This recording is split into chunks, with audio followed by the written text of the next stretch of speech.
So welcome to the technical track, first breakout session, and I'm very happy to announce Kieran Gold and Daniel Pötzinger, CEO and CTO of AOE Media, who created the Angry Birds shop on Magento. And ever since I've been working with them, since about 2 years ago, I started to know them, I was very impressed with their level of professionalism and inspired by the solutions they create. So I'm very happy they're here, and thanks for coming. Thank you, Vina. Yep. Hello, everybody. Good morning. Hello. So today we're going to talk about the Angry Birds cloud deployment with two subtopics. One of them is auto-scaling. We believe that the Angry Birds store is one of the highest scale Magento stores out there at the moment. Secondly, we will talk about continuous integration and deployment in the cloud.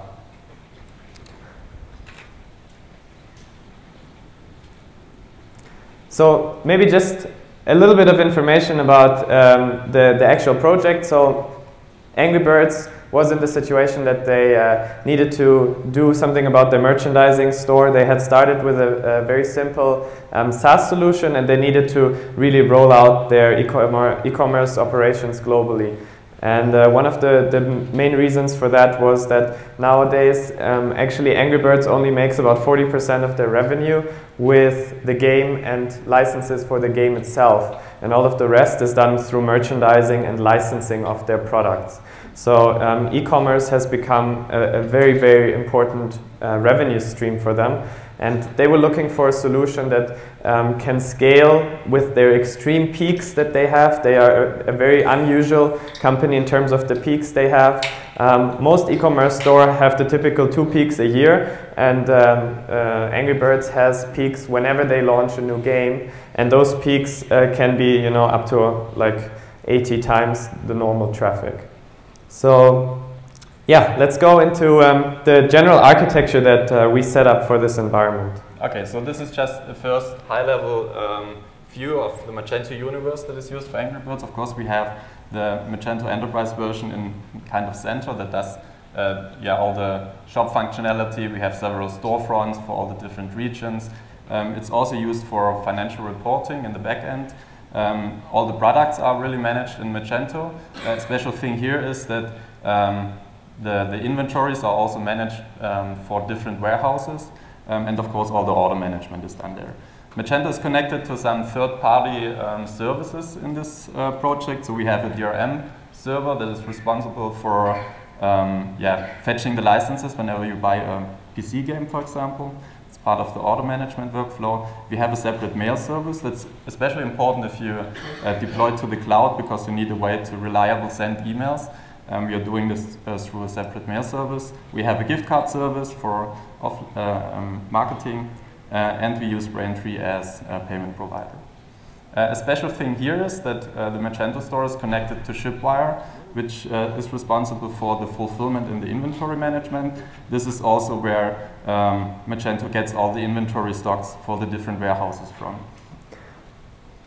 Shipwire is a pretty unique service in that sense that they are actually able to manage several warehouses all over the globe and unify the entire inventory management through one interface. So basically, for example, if you're ordering something from Argentina, it might actually be cheaper to ship it from the UK rather than shipping it from the US. So Shipwire does all this automation fully automatically, and we have a fully integrated interface with Shipwire that makes that possible to constantly optimize the shipping costs and the shipping times as well. So why did we decide to do this with the Amazon cloud? Primarily, initially it was Rovio's input that showed that they needed to have something that could really scale for the immense peaks that they face sometimes. And of course, in general, the idea, as you know, of the cloud is that you can scale quickly on demand and pay only when you need it. And if you only need the really high loads on 3-4 days a year, then of course having a monster farm yourself of service does not make much sense. Okay, this is the main advantage, of course, that you can scale up quickly and scale down quickly and only pay for the hours the servers are really running. There's another great benefit of considering Amazon Cloud for hosting. This is that you have a couple of useful services that are really professional and that you can use. I'll list them now, what we use for the Angry Birds store. So of course we have the EC2 service, that's the most basic service from Amazon Cloud, where you actually can request new virtual machines and deploy whatever you want to have there. We have S3 as a storage backend. This is where you can store files reliable. We have the Amazon RDS service, relational database service, that actually offers the MySQL back database for Magento. We have CloudFront, that is the Amazon's content delivery network that delivers the images and the assets and the CSS files. The good thing about this CloudFront is they have cloud edges or edge servers around the world, and from wherever you call the website, you get all the stuff from the nearest edge location. So that's really fast to deliver assets. We use Elastic Cache as a Memcache compatible cache backend. We use ELB, that's the Elastic Load Balancer service from Amazon. And we use something that's not so well known or not so well used. That's Route 53. That's kind of DNS service from Amazon, where you can say, okay, now please, this domain should point to this IP, and it's immediately live. As you might know, on top of the service, or you can use all the services through the Amazon Web Services or through the Amazon console. We have another service on top of that called RightScale that we use. RightScale itself uses Amazon Web Services and offers some additional useful concepts for doing deployments. We'll see that later. But of course, also running stuff in the cloud, it also has some clear drawbacks and things that you need to consider. As you just saw in the slide before, there's quite some complexity to running stuff in the cloud. You don't just have a load balancer and 2 web nodes and a MySQL server. You actually have to handle 7 different services. You have to handle the scaling. You have to handle all the deployment, etc. So that definitely adds complexity to it. And you also need to plan for failover of EC2. That is something that of course you need to consider as with any failover. But especially here, it's part of EC2 that an instance can go down immediately or break. That's the nature. You can bring up new ones instantly, so you need to plan for this. Security is an important aspect to plan as well in the cloud, obviously. And you need to adjust the application in most cases. So we needed to adjust quite a bit of functionality in Magento to fully support this. And one thing that is specific with the Amazon cloud, they are a kind of use as is service, so that you cannot expect a huge amount of service and support from them. So you need to figure this out yourself if you want to work with that. Okay, let's summarize some of the main requirements that we, of course, have for this project. It should be a high available system. So in this case, where you need to plan for failover, that means we need to plan for multiple failovers, that different services or different machines can go down. We wanted the whole setup in a way that working in the Magento backend don't influences the front-end rendering or the order process, as well as that all the scheduler tasks that need to be done with talking with the third-party services and also all the Magento schedule tasks, the same. They shouldn't influence front-end performance. Because of all the traffic peaks, we need really intensive caching, so we need to cache a lot and cache intelligent, and we need to think of asset management in the cloud.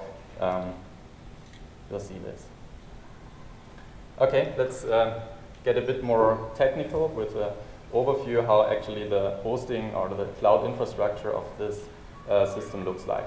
We'll start with the most basic setup. So this is just a basic load balanced or clustered setup for Magento store. So you have a load balancer. In our case, we use Varnish because Varnish is not just a load balancer, but it can also be used to cache a lot of stuff. But in the most basic setup, consider this to be a load balancer, load balancing between different front-end nodes. And they are all using one database that is offered by the RDS service. Because we want the work in the backend and the work from the scheduler task independently from the shop performance, we have separate separate server areas for the backend. So the load balancer load balance the backend domain to a separate set of servers and the front-end domain to a separate set. And all the scheduler tasks are also only activated on another set of servers. As I mentioned, you need to think of how to handle assets. So when you upload images to products or CMS blocks, we store them in a common S3 bucket that is accessed by our front-end servers. And the images are directly delivered from the S3 bucket through CloudFront distribution. So all the images are handled this way. Because we have multiple load balancer or multiple varnish, we need an instance that actually load balances between the load balancers. We use the Elastic Load Balancing service for this. Also, we have a second CloudFront distribution that delivers all the other skin files, so not all the files that belong to your templates and the CSS and JavaScript is delivered through a separate CloudFront distribution that is connected to the ELB. And in between this, we have this Route 53 service. This is used for deployment, we'll see this later, to be able to instantly switch between different releases. In addition, we have the Elastic Cache service acting as a cache backend for Magento, accessed by the front-end servers. And we have a separate S3 bucket where we store all the stuff that is needed to bring up a new front-end server, a new back-end server. So basically, this S3 bucket has all the Angry Birds Magento shop release packages, the install packages stored there. And the auto-scaling rules apply to all the arrays. So there's a set of rules for each of these server arrays that, for example, say, yeah, if the CPU idle time is below this for the last 2 minutes, the server votes for Crow, and if a several amount of server votes for Crow, this array scales up. So this is fully automatically and adjusts to the traffic peaks. Okay, let's step a bit back. I want to talk about scaling in general, and that it's all about finding the bottleneck. And scaling in our case means, of course, we want to deliver more product views, and of course, we want to process more orders. That is our main goal of scaling. And I'll show yeah, how you find the bottleneck, or how actually the bottleneck can move. So let's also begin with the most basic setup. We have a simple load balancer, load balancing between two front-end servers. They access one database. This setup can handle a certain amount of traffic. The builds are the amount of traffic, kind of. Soon you will consider, okay, the front-end servers will become the bottleneck. You need more CPU to render the pages to process the orders. So you can just add more front-end servers, and the bottleneck drops, but moves somewhere else. So this setup can handle more traffic, but since all front-end servers now access the same database, this will soon become your bottleneck. You have several possibilities there to move the bottleneck away from the database. For example, you can scale up the database, add more read slaves, but the cool thing to do is actually look how the database is used. So most of the cases, you render the home page, the category pages, all these pages, and they all read from the database. That's a huge read load to the database. So actually, we thought of, okay, these pages don't have much dynamic content per session. So actually, we thought of caching them all. So we replaced the simple load balancing by really a varnish. And we need to adjust Magento in a way that for all the pages that could be statically cached, Magento sends the correct HTTP cache address. So we tell Varnish, okay, the home page can be cached for, I don't know, a day or something like this. And then this page only needs to be rendered once, and then it's delivered by Varnish. For the dynamic stuff that you still have on the page, there are two solutions. Either you can use Ajax to grab, for example, the basket for the session. What we do here, we store even the basket information in a cookie. So there's no single request to any front-end server when you just browse around the Angry Birds store. So this setup can handle much more traffic. We even can drop some of the front-end servers. We don't need them anymore. And we'll have a lot more requests handled by the setup. The bottleneck will then potentially move to just the bandwidth. You cannot deliver more pages and assets. So you can add more varnishes, you double the bandwidth. You can add a CloudFront distribution that delivers all the image and CSS files. They don't need to be delivered by Varnish. And this setup can handle huge traffic already. So that it's then time to, okay, only the orders hit the front ends, and then the front ends become again the bottleneck. You can scale the front-end area, and the same things begin like previously. This setup can handle more. We have the database as a bottleneck. Again, what we did here is introduce other cache backends, like using the memcache and not the database as a cache backend to even reduce the load on the database, and so forth. This kind of shows how to analyze and monitor your entire system and see where the bottleneck is, and then scale up and see where it is now to improve the requests. Okay, I said that we have a special concept in place for handling the assets.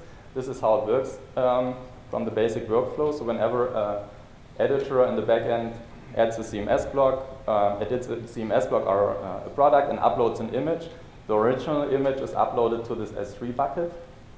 And then if the frontend is requested to render this product page, for example, the frontend checks on the S3 bucket, do I have the original image there? Is it already resized? If not, I resize it according to the definition in the template, and also store the resized images in this common asset storage. And when the same page is requested to render again, it could be that this request hits another front end, and this checks, do I have the image already resized? Then I reuse this, so that all the front ends for all the pages only have a few hits to this S3 bucket, and that's it, and then they know the image is resized. And the images itself, as I mentioned, are delivered through the CloudFront distribution. Okay, a bit more of facts. So I said that caching is important. I will go through it a bit quickly because we are short on time.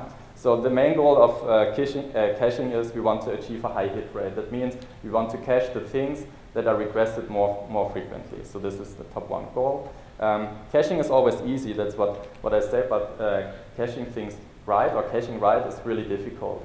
So one thing to consider is don't flood your cache. It's easy to cache things, maybe based on different parameter combination or things like this, but that's not the goal because then you flood the cache. It's so easy to flood caches. Choose your cache backend wisely. So there are a couple of different cache backends. You can use database, file system, local memory, a central memory like Memcache. So, and each has drawbacks and pros and cons, so you need to check what to use. Important for high traffic pages is that you need to be aware of never lose all caches at once, so never click clear all cache or have an like observer that does something like this. That's really dangerous. That can bring down your system if suddenly all caches are done. Cleaning up cache entries is the trick when you cache, so you need to find out how to clean up all cache entries that are not required anymore. And especially for things like a shop, you want to be able to purge. Better than purging is refreshing the cache, because then the cache is never empty on demand. That means if the inventory level for one product changes, for example, you want to make sure that all the caches that somehow are relates to this product are refreshed. Okay, some general Magento performance pointers that we come up with that can be useful for any project is we have something in place that the clearing the cache is not done suddenly. We queue it up and it's processed by scheduler. That makes sure that not suddenly all cache is gone, and that when you need to delete a cache, it's only done once. Second thing is the cache cleaning. So Magento per default has some places where caches are like just grow and nobody cleans it up. So we have something in place there. A general advice is to disable Magento logs. That costs you performance. You don't want to log all the stuff that it logs per default in production. You can do this with configuration for some logs, but for some you need a known package.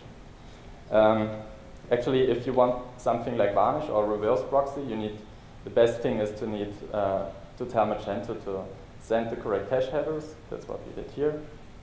When you have JavaScript and CSS cache, you want to make sure that with the new deployment, all the visitors have the new JavaScript and CSS. So a good way is to prefix it with the timestamp to have a new name.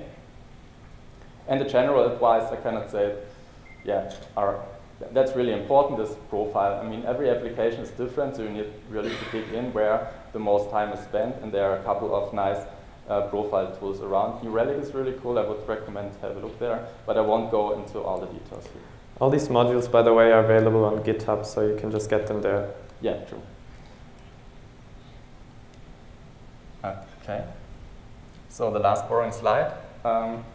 Some adjustments that we did especially for this cloud deployment is we already compress JavaScript and CSS on deploy time. We don't do it on the Magento side.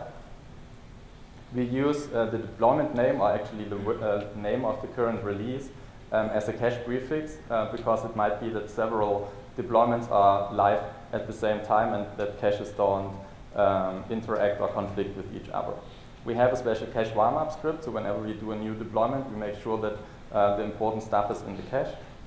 Of course, we need some kind of health check that tells the load balancer, okay, the front-end server is still healthy and you can use me for load balancing.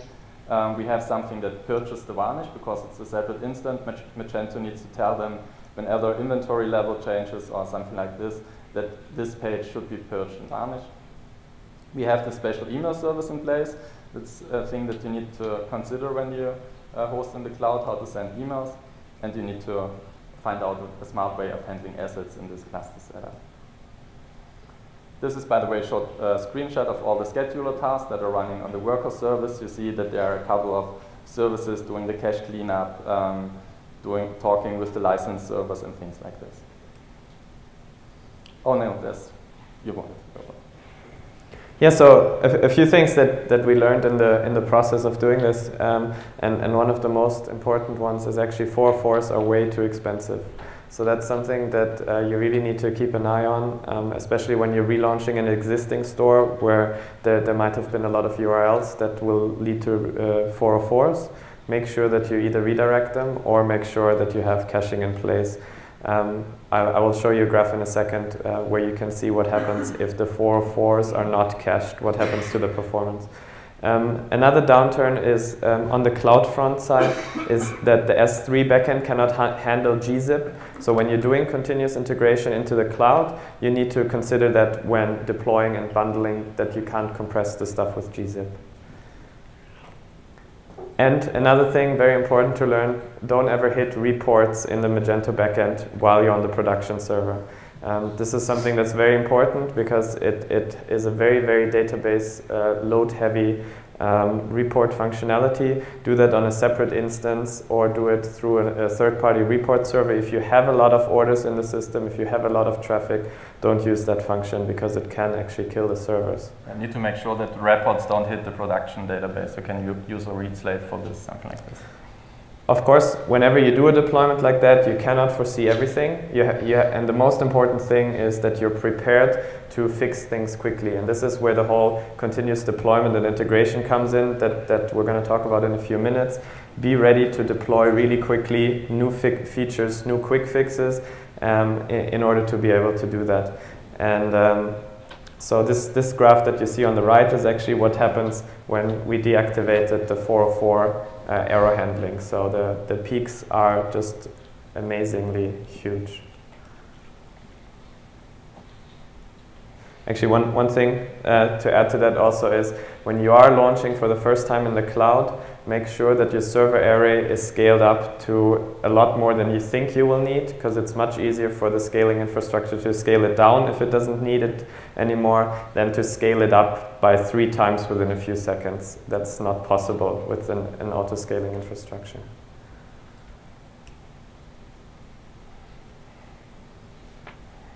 So what's continuous deployment and continuous integration? The philosophy behind it, of course, is that you should never be scared of releasing to production.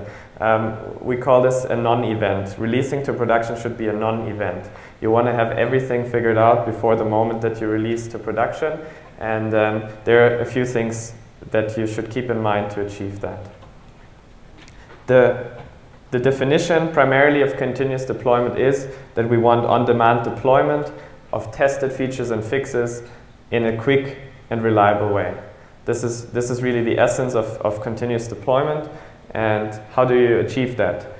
Primarily, you achieve that by automating everything. You automate the build process, you automate the testing process, and you automate the deployment process. You don't want any manual steps involved in getting a new release live. And of course, part of that is also to do it frequently. So you know, it differs very much from client to client how much is necessary.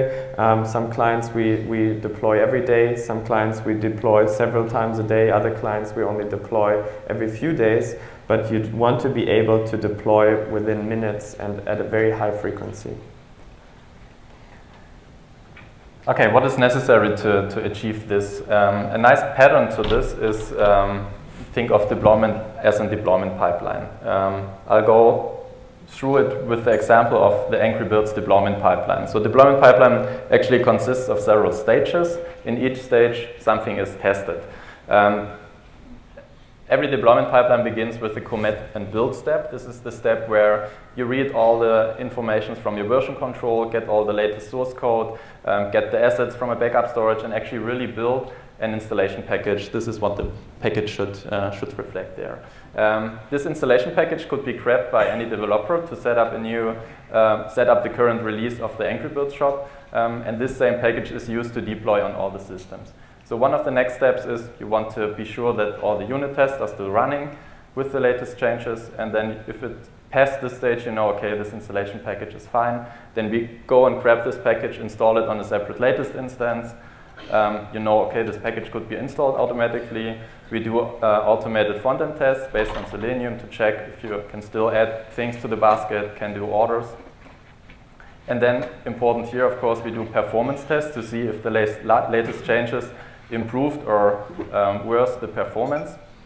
This whole stages is referred to as build downstream, and it kind of reflects your test strategy for this project. You test that things could be installed, you test that performance is still good. And in the other direction, it gives instant feedback to the developers. So whenever you do a change, the pipeline gives you feedback if it fails at a certain stage, what might be broken. Have a short look at what the content of this installation package is. So we have the file system in this package. File system has the Magento sources independently from all the custom packages. This is how we separate it for every project using a cool concept with this Modman script. There's another talk from Colin, I think, later this day. So that's a thing I would suggest to use this and do it like this. The package also has the database content, has the install binaries, that has all the logic to set up this project based on this installation package. So this is where all the stuff gets installed. Important for the install step is that you adjust all the environment-specific settings. This is where the settings PHP file comes into play. Here are all the environment-specific settings. Like every environment has different database settings, different domains, and so forth. So this needs to be adjusted. Okay, need to move a bit quickly. The end of the deployment pipeline is actually how we get things into the cloud. So we have one step that copies over this package to this S3 bucket, and from there it's used to deploy staging. So one step is we have exactly the same environment on a stage domain. We deploy it on staging. There the so-called integration tests are done because the staging environment is connected to either the live or staging versions of all the external interfaces. And after it's passed the test there, we actually click a button and this same release is deployed to production. Have a look how the deployment to production looks like. So you might have still the architecture overview in mind. So let's say a current release is live. So what we do when we want to deploy a new version is we actually clone the deployment. Cloning deployment is a concept of write scale, and basically it gives you like the frame and the definition of which server areas do you have, how are the servers booted up there. So this is what the cloning gives you. We adjust one input for this deployment. It's the version number that we want to deploy. So we want to deploy version 89 in this case. And then we click a button to start it all. As first, a worker instance boots up, and it has several scripts that prepares the deployment. So for example, we need a separate ELB for this new deployment. And then we enable the whole deployment, all the areas pop up, and then we have the new version deployed in a new server infrastructure. We could actually modify our host file to point to the ELB IP and see the new release. Both deployments share the same database. This has the advantage that when you switch over then the DNS with the Route 53 service, no sessions is lost. So you can just switch over and the customer don't really recognize that a new deployment happened.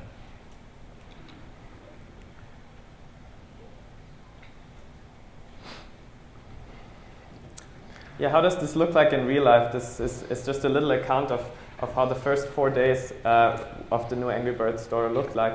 So basically we launched the site on the first day and started having the regular traffic patterns that they used to have on the old site as well. And then on the second day we already launched the new space theme because it was that close to the launch of space already.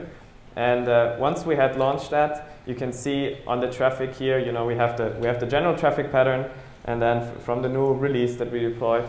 And then the next step was actually the launch of the space game, and you can see how the area scales up. And then you can see what happened when the US wakes up.